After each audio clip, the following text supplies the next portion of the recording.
എന്തിനാ ഞാൻ അങ്ങോട്ടേക്ക് വരേണ്ടത്? അവിടുന്ന് നാളെ നിങ്ങളുടെ ഏട്ടൻ എന്നോട് ഇറങ്ങി പോവാൻ പറഞ്ഞ നിങ്ങളുടെ അമ്മയ്ക്ക് പോലും തടയാൻ പറ്റുമോ? കണ്ണന്റെ കരുണയില് എനിക്ക് ജീവിക്കണ്ട. പിന്നെ നിങ്ങൾ വന്ന് വിളിച്ചാ ഞാൻ വരും.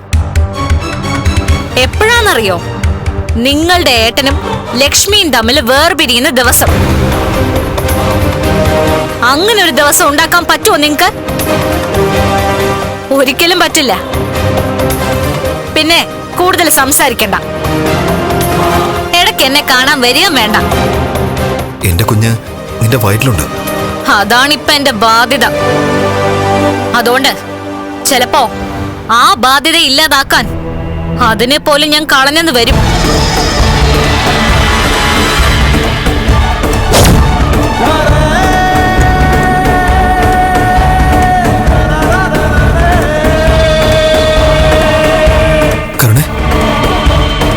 അങ്ങനെയുള്ള പാപങ്ങളൊന്നും എന്നെ കൊണ്ട് വെറുതെ ചെയ്യിക്കണ്ട. ഞാൻ പറഞ്ഞല്ലോ, വിവാഹം വരെ ഞാൻ ജീവിച്ചിട്ടുള്ളൂ. അതിനുശേഷം മരിച്ചു കഴിഞ്ഞു. എന്റെ ഹൃദയത്തിൽ ഇപ്പൊ നിങ്ങളില്ല. എനിക്ക് നിങ്ങളോട് സ്നേഹവും ഇല്ല. അതുകൊണ്ടാണ് ഞാൻ പറഞ്ഞത്, ദയവ് ചെയ്ത് ഇനി എന്നെ കാണാൻ വരരുത്. ശരി, എന്നാ ഞാനിനി ഇവിടെ നിൽക്കുന്നില്ല.